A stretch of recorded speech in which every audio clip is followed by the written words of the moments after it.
nós vamos falar sobre uma característica espiritual de Daniel, na verdade um dom, um atributo de Deus, uma unção que estava especificamente sobre a vida de Daniel. A Bíblia não menciona se os outros 3 amigos tinham esse dom, na verdade até a Bíblia dá ênfase a falar que Daniel tinha esse dom, que era o dom da revelação.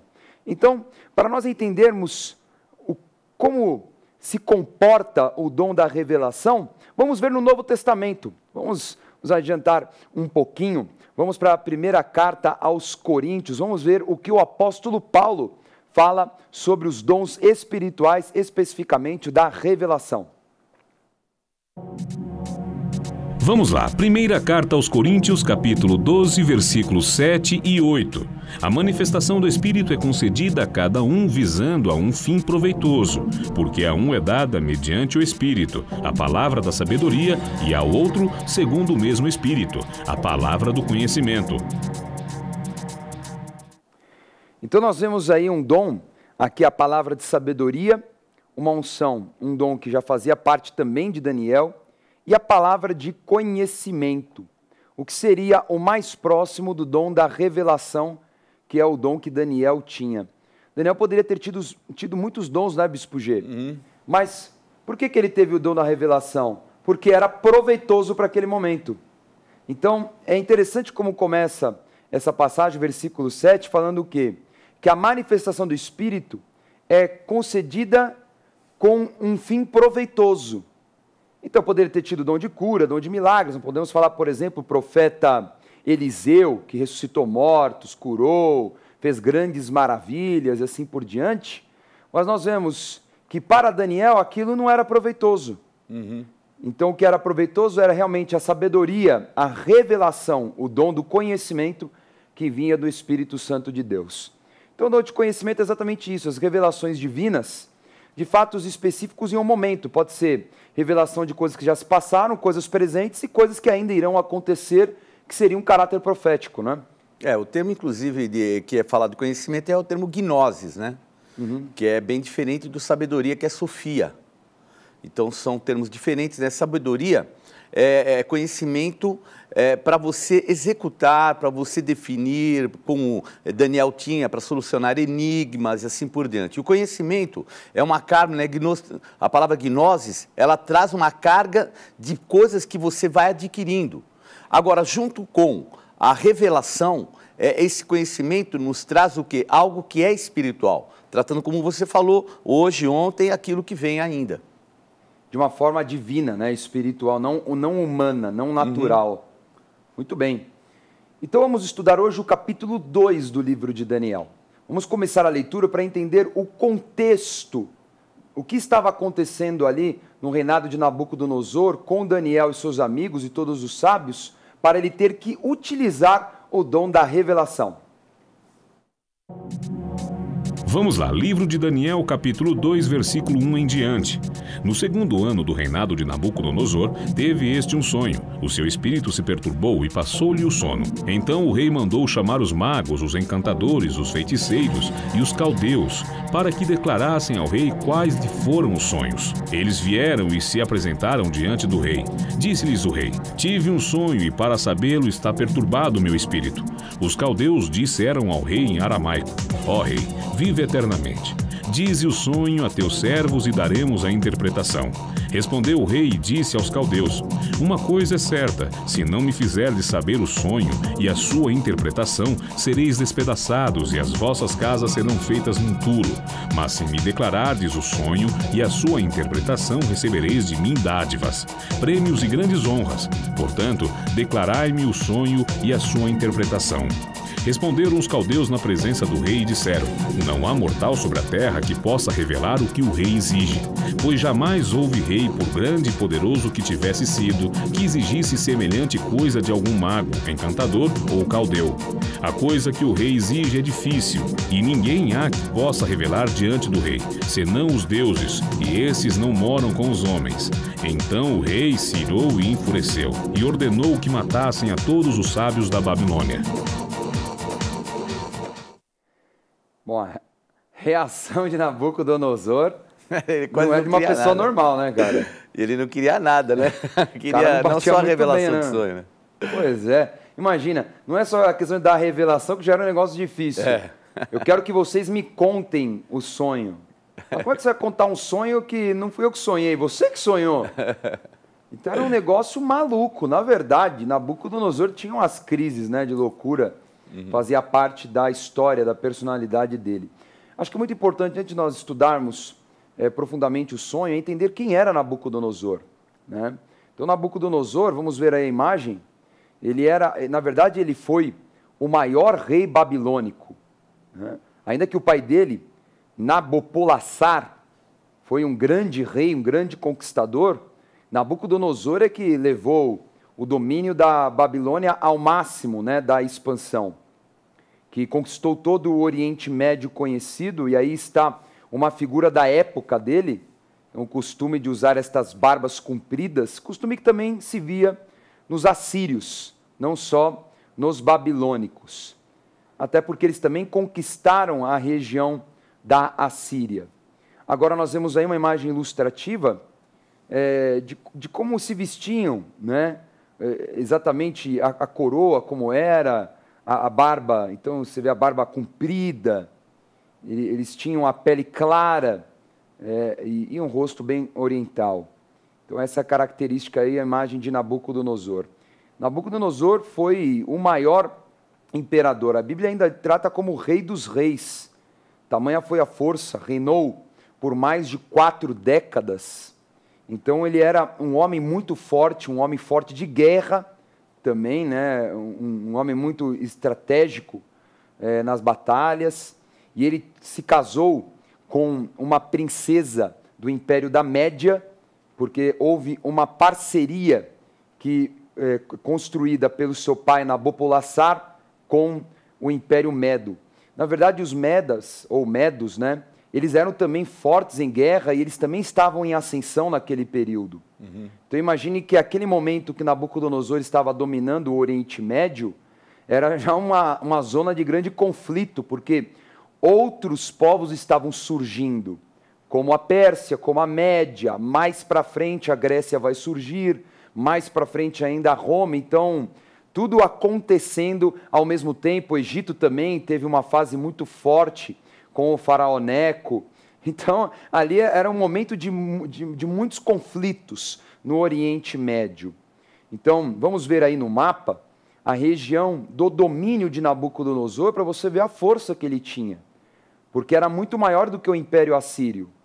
O Império Assírio não chegou a conquistar nem 2/3 do tamanho do Império Babilônico. Então você vê que ele conquistou a Assíria, a Síria, a Palestina, onde ficava a região de Israel, e a região da própria Babilônia e o norte da Arábia. Então toda essa conquista começou com Nabopolassar, que saiu ali da Babilônia, conquistou a Babilônia dos assírios, que na época a Babilônia era dominada pelos assírios, e ele dominou depois todo o reino assírio, que já era um reino enorme, e fez uma aliança com os medos. Depois ele vai derrotar o faraó Neco e vai dominar a região da Síria, aquele país que ficava ao norte de Israel. Então já era um reino relativamente extenso. Nabucodonosor, ele vem e conquista o que falta, que era a Palestina e o eixo até a região do Egito. Não conquista o Egito, mas ele vai empurrar todo o domínio do faraó Neco de volta para o Egito. Então é muito interessante, porque Nabucodonosor, ele estabelece o seu reino, mas ele já era um homem envolvido nesse domínio como um regente de seu pai. Era interessante isso, né, Bispo G? Porque os príncipes, eles reinavam junto com os seus pais também. Porque chegava um determinado momento que haveria necessidade de uma transmissão de autoridade. Porque o que ocorre, uns períodos antes, um exemplo é o Império Assírio. O Império Assírio era de disputas que, às vezes, o próprio filho ia contra o pai. Então a gente vê casos assim que os 2 filhos, por exemplo, de um dos reis assírios matam o próprio pai no templo do rei deles, né? Do deus dele, Deus Haddad. Então, essa característica fez com que esse processo começasse a surgir. Para que não houvesse esse tipo de disputa, o regente já começa a assumir. E começa a assumir porque, às vezes, há necessidade. Então, começam a se erguer pessoas mais poderosas, a idade chega, a influência não é tanta, o novo sempre busca mais conhecimento, já tem uma bagagem, uma estrutura. Então, o que acontece? Fomentaria disputas fora, internamente, e até do próprio regente, né? Então, ele fazia esse tipo, isso daqui era uma política muito boa para acomodação. Nabucodonosor vai fazer isso com os seus filhos também, né? E ele morreu aos 84 anos. O que é interessante é que é um rei que morreu muito velho, para a média, né, dos reis. Os reis morriam muito jovens. Então está aí, como Nabucodonosor, sem dúvida, foi o rei mais forte, mais importante do Império Neobabilônico. Então é bom a gente entender quem é Nabucodonosor e por que ele era, talvez ele era tão impetuoso na forma de agir. É claro que ele vai se encher, depois do capítulo 4, vai se achar tão poderoso como Deus, acaba ficando um maluco, né? Acaba tendo um espírito de loucura, agindo como um animal, enfim. Mas, sem dúvida, um rei admirável naquela época pela sua capacidade política e pelo seu domínio e pelas suas conquistas. Então, ele tem um sonho que o perturba, que nós já vamos falar sobre ele, e ele fala assim, olha, eu quero que vocês não só falem o que quer dizer, mas eu quero que vocês contem o sonho. E ainda deu uma sentença. Olha só a sentença. Se não contar o sonho e revelar, eu vou exterminar todos os sábios. Ou seja, para que vocês servem então? E olha, o que é interessante, o bispo G, que foi no 2º ano do reinado dele. Estava começando a reinar, ainda tinha mais de 40 anos pela frente. Imagine o que ia se tornar esse homem, né? Então, já no começo do reinado, ele tinha acabado de preparar todos esses sábios por 3 anos. Imagine, os judeus, eles foram preparados por 3 anos, então imagine que a média de um treinamento seriam 3 anos, e de repente, ficou tão enfurecido depois de 1 ano, vou matar todos. Então, nós vemos aí, né, esse ímpeto, essa violência, como característica de Nabucodonosor. Mas nós vamos ver que Daniel, ele vai buscar o Senhor, e ele vai encontrar esse caminho da revelação. Vamos ler. Vamos lá, livro de Daniel, capítulo 2, versículos 14 a 19. Então Daniel falou, avisada e prudentemente, a Airoque, chefe da guarda do rei, que tinha saído para matar os sábios da Babilônia. E disse a Airoque, encarregado do rei, por que é tão severo o mandado do rei? Então Airoque explicou o caso a Daniel. Foi Daniel ter com o rei e lhe pediu designasse o tempo, e ele revelaria ao rei a interpretação. Então Daniel foi para casa e fez saber o caso a Ananias, Misael e Azarias, seus companheiros, para que pedissem misericórdia ao Deus do céu sobre esse mistério, a fim de que Daniel e seus companheiros não perecessem com o resto dos sábios da Babilônia. Então foi revelado o mistério a Daniel numa visão de noite. Daniel bendisse o Deus do céu. Então ele vai buscar o caminho que nós já estudamos no capítulo anterior, o caminho da oração e do jejum, o caminho da consagração. Agora, interessante alguns detalhes da palavra. Como Daniel era um cara muito carismático, porque imagina, Arioque tinha saído para matar todos. Olha a moral de Daniel. Arioque, segura um pouco a onda aí, eu vou lá orar e eu já vou trazer, avisa o rei, que eu vou trazer a interpretação para ele ficar em paz. Então, primeiro, ele já tinha uma moral muito grande com o próprio comandante da guarda, para fazer esse favor para ele, de não matá-lo ali, porque ele estaria desobedecendo a Nabucodonosor, que tinha ordenado o extermínio dos sábios. Agora também o poder da fé de Daniel. E Daniel avisa o rei, para ficar tranquilo, que eu vou orar e Deus vai revelar. Deus vai me falar que sonho é esse. Então somente uma pessoa muito consagrada e com uma relação muito profunda com Deus pode falar isso. Essa é a manifestação da fé daquele que tem convicção de quem é o seu Deus. E em consagração com seus amigos, naquela noite, Deus revela o sonho. Agora, um aspecto interessante, Dani, porque às vezes as pessoas falam, basta eu jejuar. Não é basta jejuar. É bom também estar num lugar onde existe a comunhão, onde existe a concordância, onde se manifesta a unção. Daniel, ele poderia muito bem orar sozinho, não podia? E orar sozinho, eu com Deus, eu sou muito chegado nele, né? Ele podia usar 1000 situações, mas ele entendeu que ali era necessário a força da comunhão. Então vai ele, os 3 amigos, eles se reúnem e ali manifesta a concordância, a oração, o jejum, começaram a interceder. Por isso que a gente convida as pessoas para estarem na igreja, porque é onde Deus derrama unção, é onde há concordância, onde há guerra espiritual, onde manifesta aquilo que era a vontade de Deus em termos do jejum e daquilo que é a aplicação dele. Então nós vamos ver aí nos versículos 24 a 35, exatamente a narrativa do sonho. Então Daniel vai contar o sonho que Nabucodonosor teve, que não contou a ninguém, e que Deus deu o mesmo sonho para Daniel. Então primeiro é o poder de ter o sonho, né? De ter o caráter profético, que é um outro dom. E aí ele recebe esse sonho. Vamos ver agora a imagem de que sonho foi esse. Então ele teve um sonho com uma estátua gigante dele mesmo, e é uma estátua enorme com a cabeça de ouro. Depois, o sonho ia descendo para o tronco e os braços de prata. Interessante, né? Depois, a região da cintura para baixo, que seria da cintura, indo até as coxas, antes do joelho, de bronze. E é uma estátua assim, né? Exatamente com um perfil babilônico, né? A roupa, os ornamentos e tudo mais.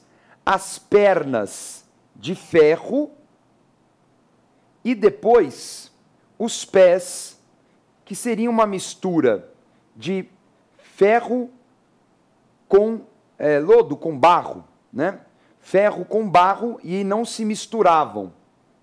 Na continuação do sonho, ele narra que vem uma pedra que era talhada não por mãos humanas, cortada. Essa pedra, ela vinha do céu e ela se chocava com os pés, e toda aquela estátua ia caindo e esmiuçando e virando em pó. E aquela pedra, ou seja, a estátua, ela sumia. E aquela pedra se tornava uma grande montanha e dominava todo mundo. Esse era o sonho, hein? Bom, Nabucodonosor já olhou o menino e falou assim: ei, esse aí já não existe nada igual a isso não, como é que pode, né? Ele sabia que ele pediu algo que não existe. Ele sabia que ele tinha pedido algo impossível. Mas nós temos o Deus do impossível. E aí do versículo 36 ao 45, Daniel começa a trazer a revelação do que seria cada uma destas partes desta grande estátua. Então vamos começar pela cabeça. O que representa a cabeça, Bispo G?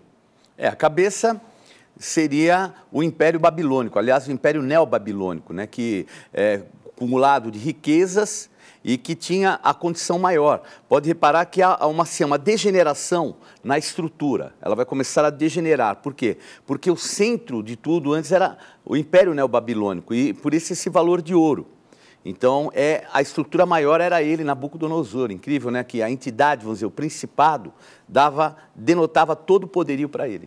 Então, se atente, a você que está assistindo a aula, que cada parte desse corpo vai ser o período de um domínio de um determinado império. Então, cabeça de ouro, como o Bispo G falou, o Império Neobabilônico, que era o próprio império de Nabucodonosor. Depois, o peito, né, o tronco com os braços de prata. O que simboliza isso, Bispo G? Esse já é um símbolo daquilo que viria depois, que é o Império Medo-Persa. Então, ambos, já numa outra condição, a gente vai perceber que essa condição é uma condição inferior em termos de riquezas, de valores, mas que é uma estrutura muito forte, de muita ação, né? Então, a gente percebe até que os dois braços é porque existia o lado da Média e também da Pérsia. Depois disso, nós vamos ter a parte de bronze. Então, vamos lá. A parte de bronze seriam ali o ventre, né? Do ventre até as coxas. O que representa isso, Bispo G? Esse seria o próximo reino que viria a dominar, vamos dizer, a história do mundo na época, e que seria o Império Grego. E aí então viria através de Alexandre o Império Grego e exercer um domínio mundial. Esse era o processo. E uma coisa que é interessante, como na outra visão que nós vamos estudar depois no capítulo 7, que fala que seria igual ao leopardo, né? Que seria muito rápido. E exatamente a região dessa mobilidade, né? Da agilidade, né? Da força da mobilidade que está exatamente nessa região, né? Que vem do ventre até as coxas. Por isso que falam, né? Que tem que ter jogo de cintura. E foi um crescimento, imagine, em poucos anos, menos de uma década, Alexandre tinha dominado todo o império e tinha levado até a Índia. Quer dizer, é uma loucura, né? Realmente a força da Grécia, nós vamos estudar, vamos falar sobre o helenismo, era incomparável. Bom, depois nós vamos ter as pernas de ferro. O ferro, que já não é tão precioso quanto os outros metais, né? O que simboliza, Bispo G? Já se simboliza o próximo domínio, que era o domínio romano. E a gente vai perceber sempre que o domínio romano ele é dividido. Então, são duas pernas. Então, ao Império Romano do Ocidente e do Oriente, que é uma marca que vai levar por muito tempo essa divisão. Então, chega até um determinado momento que a gente vê que o Império Grego, né, começa a se revitalizar e assume o Império Romano, entre aspas, do Ocidente, que nós vamos falar um pouquinho mais para frente. Mas mostra essa divisão. E o ferro também, até pela forma de guerra, né, dos romanos, né, com o uso do ferro muito mais intenso do que os outros povos. Né? Impressionante os detalhes da palavra. E por último, os pés. Os pés que eram mistura de barro com ferro, né? E a palavra fala que eles não se juntavam. Então, via que era separado ali o ferro do barro. O que significa isso, Bispo G? E seriam os reinos que viriam à frente, porque depois do domínio do Império Romano, nós vemos assim um domínio muito forte do mundo de vários povos. São vários povos, ostragodos, visigodos, vândalos, os hunos, quer dizer, uma série de povos que vão dominar o mundo, que começam todos assim submissos ao Império Romano, mas que aos poucos eles vão tomando forma e ocupando todas as regiões. E eu estou falando isso no aspecto, né? Porque a profecia ela tem um aspecto presente, imediato, e tem um aspecto futuro, que é o aspecto escatológico. Ele já estava trazendo um aspecto escatológico dos reinos que viriam na Idade Média, né? Um pouco antes da Idade Média, mas já também prevendo alguma coisa no futuro, que se você for fazer parte do nosso simpósio, vai conhecer mais a fundo esses 10 reinos, né? São 10 reinos, mas é também no mundo espiritual algo que está acontecendo. E o interessante é que a prata com o barro, porque ferro com barro, então você vê ainda a influência do Império Romano, mas o barro representando esses outros povos e os 10 dedos, no caso, que seriam esses reinos que o senhor está mencionando. E depois, quando vai se juntando às outras profecias, né, porque essa mistura ela nunca houve, ela não deu compatibilidade, mas ela, de qualquer forma, ela foi estrutura, era base. E a gente vê que forma uma estrutura religiosa e também de domínio político. Que desses 10 reinos, e depois mais para frente vai falar sobre os 10 chifres, também que tem a ver com isso, um que desponta, que é mais elevado, que surge de um pequeno reino. Então, tem todo um aspecto profético que vai acontecer. Mas, sintetizando, são os 10 reinos poderosos que se erguem na Europa e já começam também do lado da Ásia. Impressionante. Bom, essa foi a revelação, porque depois vinha uma pedra, e essa pedra esmiuçava tudo. E quem é essa pedra? Sem dúvida, o reino maior, que seria o reino do Senhor Jesus Cristo. E que faria tudo isso desaparecer e ele estabeleceria o seu reino para sempre, que é a representação dessa montanha. Então é interessante, Bispo G, que as visões de Daniel, no caso nem a visão de Daniel, era a visão de Nabucodonosor. Né? E Daniel acabou tendo também a visão e a revelação.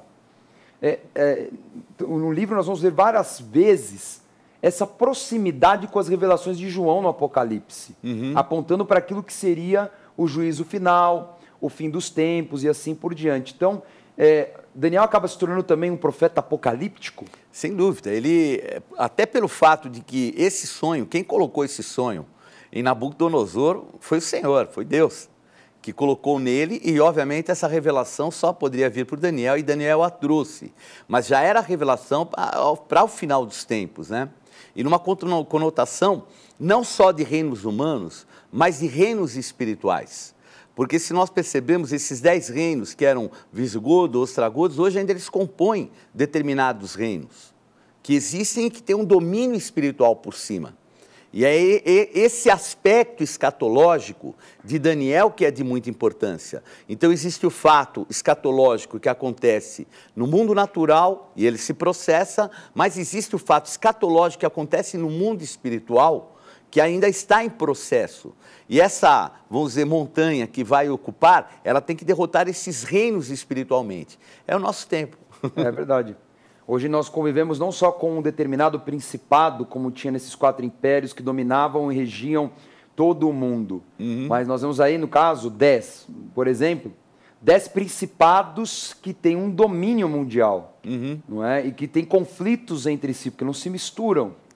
Então é uma coisa muito interessante isso. E o termo que é usado, né, é o termo tronos, que é o termo assim, que mostra que é um domínio realmente, como que real, de exousia, de governo.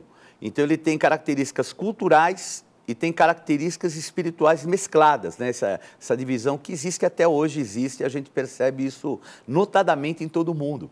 Então a gente vê, por exemplo, um domínio, vamos dizer, inglês, que se estabelece numa parte da Europa, mas que também alcançou a América. Então a gente poderia falar que isso é uma espécie de um reino. E que a igreja, graças a Deus, já tem autoridade dentro desse reino, né? A gente vê essa autoridade colocada, mas existem ainda reinos que precisam ser conquistados, e nós vamos conquistar o quê? Salvando vidas, ocupando esses lugares e vencendo através da evangelização. Vamos ver agora o resultado que Daniel teve e os seus amigos após revelar este sonho, porque Daniel, ele não ganhou um prêmio sozinho, os amigos também, né? Porque eles também estavam ali em comunhão com ele, em oração, em jejum. Então, olha como é importante essa comunhão, e eles também receberam a porção daquilo que, por fazerem parte dessa comunhão. Vamos ler. Vamos lá, livro de Daniel, capítulo 2, versículos 46 a 49. Então o rei Nabucodonosor se inclinou e se prostrou o rosto em terra perante Daniel e ordenou que lhe fizessem oferta de manjares e suaves perfumes. Disse o rei a Daniel: certamente o vosso Deus é o Deus dos deuses e o Senhor dos reis e o revelador de mistérios, pois pudesse revelar este mistério. Então o rei engrandeceu a Daniel e lhe deu muitos e grandes presentes e o pôs por governador de toda a província da Babilônia, como também o fez chefe supremo de todos os sábios da Babilônia. A pedido de Daniel, constituiu o rei a Sadraque, Mesaque e Abednego sobre os negócios da província da Babilônia. Daniel, porém, permaneceu na corte do rei. Então, o primeiro resultado aí é Nabucodonosor confessando que o Deus de Daniel era maior que todos, né? Até porque os outros deuses também não falaram nada. Eu imagino, o cara tem um sonho. Ele pede para os seus magos, encantadores, quer dizer, tudo que ele conhecia desde jovem, desde criança, que eram os magos, encantadores, astrólogos, ciências ocultas, num funcionário. De repente aparece um jovem e traz a revelação do sonho que ele tem, realmente para se prostrar. Não tenha dúvida, porque ali ficou claro que havia um Deus todo-poderoso sobre ele. Porque um dos comentários que ele falou assim, um dos astrólogos lá falou, não, os deuses não se manifestam na terra. Como não? Através do Espírito de Deus foi que se manifestou a revelação nele. E Nabucodonosor, por mais que fosse um ímpio, ele passa a temer a Deus. Nós vamos ver isso nos próximos capítulos, que ele passa a ter medo de Deus mesmo. Ele reconhece a autoridade do Deus de Israel. E Daniel acaba sendo elevado politicamente, né, na sua esfera ali, como estadista. Então ele passa a ser governador da província da Babilônia, não de todo o império, mas da província, a região ali da Babilônia, que é um cargo poderosíssimo, passa a ser o chefe supremo dos sábios, e aí ele coloca também aí junto com ele os seus 3 amigos para administrar com ele esta província, para que ele pudesse também, né, ter uma gestão de confiança, a importância de se colocar pessoas de confiança Sem dúvida. para que a administração fosse bem feita. E permaneceu assim, né, com essa autoridade durante todo o império, todo o reinado de Nabucodonosor. Depois, então, a gente pode colocar uns 40 anos, né? Porque depois de Nabucodonosor, aí ele acaba entrando num tempo de meio que esquecimento, né? Nós vamos ver isso mais para frente no capítulo 5. Tá certo? Muito bem, essa foi a aula de hoje. Vamos agora ao momento da revisão. Na aula de hoje, estudamos sobre o dom da revelação, que é ter conhecimento, fatos específicos de uma situação passada ou futura divinamente, um dom profético. Daniel não apenas revelou, como até contou ao rei, o sonho que ele teve. O sonho informava a sucessão de impérios que regeriam a humanidade.